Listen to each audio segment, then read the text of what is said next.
بسم الله الرحمن الرحيم إذا السماء انشقت وأذنت لربها وحقت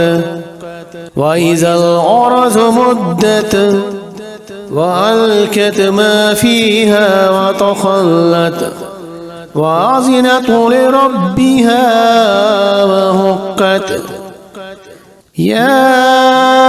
أيها الإنسان إنك قادر إلى ربك كدحا فملاقيه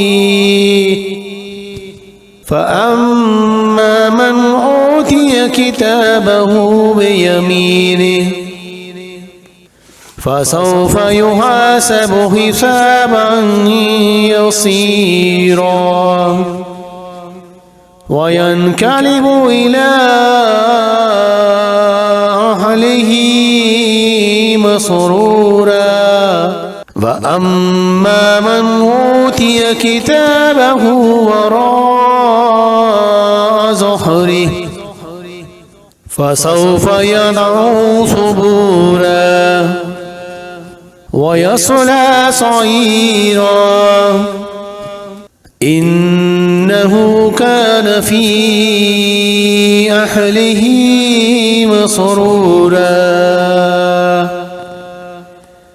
إنه ظن أن لن يحور بلى إن ربه كان به بصيرا فلا أقسم بالشفق والليل وما وسق والقمر إذا اتسق لتركبن طبقا عن طبق فما لهم لا يؤمنون وإذا قرئ عليهم القرآن لا يسجدون بل الذين كفروا يكذبون